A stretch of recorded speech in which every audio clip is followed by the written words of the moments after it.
This happens to me often. I have this feeling that I just want to burn the entire course to the ground. And then I teach on a semester system, so by the time that semester starts to come close, I definitely change my mind at a lot of points. But this time it seems like maybe my course redesign may stick. I'm getting ready to teach a class in the spring of 2024, and I just feel like this is possible and doable, and there are a lot of tools and technologies I want to try out. I want to simplify things, even though I realize the last sentence makes it sound like I don't. But this road is not closed, even though I'm sure it'll feel like it at some points. But I want to try to document my journey as I go, and I'll tell you more about that in this video. So, first off, I can tell you the kinds of challenges I'm attempting to confront in this burning it all down to the ground. First off, like so many of us, I have too much content in this particular class. It's a business ethics class. I have too many assignments, and the emerging use by students and by the world is making it difficult, even more difficult than it normally is, for authentic assessment to occur. And I teach a version of what is often called high flex learning, where students can take this class entirely asynchronously, or they can join me on Zoom sessions and engage in that way. And it can definitely be difficult, especially because I sort of do some of that in the moment, especially the synchronous stuff. And that this last bullet kind of tends to be true all over the place, where my organization can be lacking, not just in that, but in how assignment descriptions are written and et cetera, et cetera. So I'd really like to simplify, simplify, simplify. So when I think about the opportunities that are out there for me, I think about, oh, less is more. Did we not learn that these last 3 or 4 years? I should say, did I not learn that? Just the idea of really having a very succinct course that is engaging, interesting, but overall, when you go to visit it, just seems doable, simple to navigate. I am intrigued by some of the ways that templating of things, whether that be an individual assignment or a lesson or a course itself, or the ways in which artificial intelligence can assist with some of those organizational challenges. I'm intrigued by these things. And there are tools out there that also allow for open educational resources to be that much more doable than ever. This particular course, Business Ethics, I have been going with open educational resources. Students don't pay a dime for any of the course materials.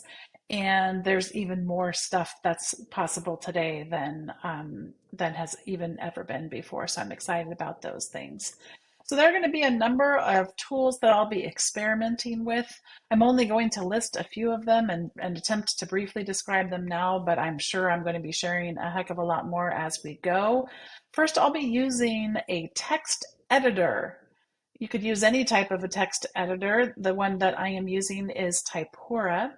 My friend Rob Park, who teaches at the University of Southern California, he teaches as a professor in information technology there.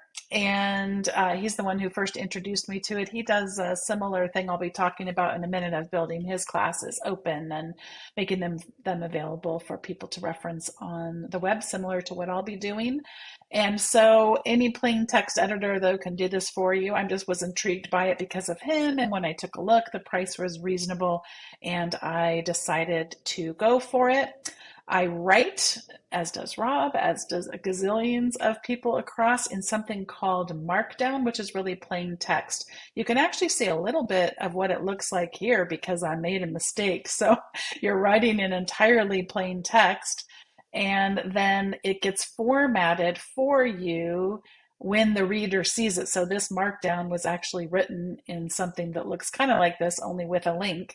But then when it gets displayed, by the way, the picture, the same thing. This picture is appearing due to the magic of plain text and then indicating where this photo is stored. So Markdown and Typora is sort of the base for the course I'm building for next semester, the business ethics. It's also the base of what you're probably seeing this in right now, though maybe you're looking at it somewhere else, but I'm building a version of this course in Markdown and using Typora. This is all made possible by something called LiaScript, which is what got me to start this burning it all down process to begin with. But what happens is you write a course in Markdown and then you layer the course that you built in Markdown, stored on the web, on top of LiaScript, and it does all of these amazing things where you can navigate the course off to the right. You can search, which I'm not able to search on the learning management system I'm currently using. Students can't search throughout an entire course the way that we're able to do here. So I'm really excited about the search functionality. There is a textbook view, a presentation view, slides views. You can come in and at the user level, come and decide how you'd like it to look. You could do dark mode, uh, increase the size of the font, etc. You can even share it, which I need to learn more about this, and then you can get a little bit of information about who built the course. So I have been off on this wild thing on LiaScript because that same Rob Park, who I shared about earlier, he does something like LiaScript, only without having it be as simple as LiaScript is. And when I tried it, it just got a little too overwhelming for me. And so now, using the skills I already have, I know how to use a text editor, although not Typora specifically, but I'm excited about learning more. I know how to write in Markdown. And then now I know how to use LiaScript to put it over a Markdown file and display it in this wonderful way. And so I'm excited about those things. And then two last tools, and I could even keep going from here, but I'm glad I only put these two down because there's other things I'll be experimenting with. But there is a tool called Teaching Tools where you can come in and you can use artificial intelligence to brainstorm. No, I don't believe this is taking over the role of the teacher. I think this is enhancing it. I think there are ways to take it over and be irresponsible with its use. There are lots of ethical implications. I have a ton of episodes. If you'd like to hear about the ethical implications, some of the real challenges that are emerging and some of the opportunities, but I can't get into all that now. But I can just tell you that this tool is already helping me rethink how to shrink down the size of this particular course. And I can come in here and do some brainstorming around things I could use. I did not mean to start that. I must not be logged in because my brainstorming that I've already done is here, but I'll share more about that later because I'm already getting too carried away. So that's one tool I'll be talking about, continuing to experiment with.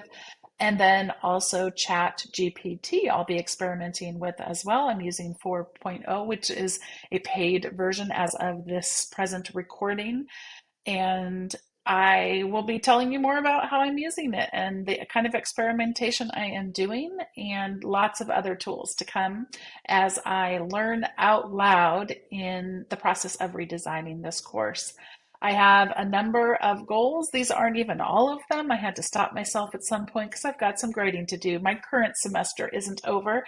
This is so much fun for me, but I do have to stop myself at some point. So there's a couple goals that are emerging. I'm sure I'll have more for them, but I want to really create an engaging, compassionately challenging experience. And I love the phrase compassionate challenge. That comes for me from Sarah Rose Kavanagh, her book about mental health, how to support and foster. I wish I could remember what it was, but I think it's literally sitting behind me. All right, Sarah Rose Kavanagh, where are you? Oh, you know what I did? I took it to my work because it's the most beautiful cover in addition to being a wonderful book. And so the cover so perfectly goes in my office at the university where I work that I took it there. Mind Over Monsters. Whew, let's just do what Google is.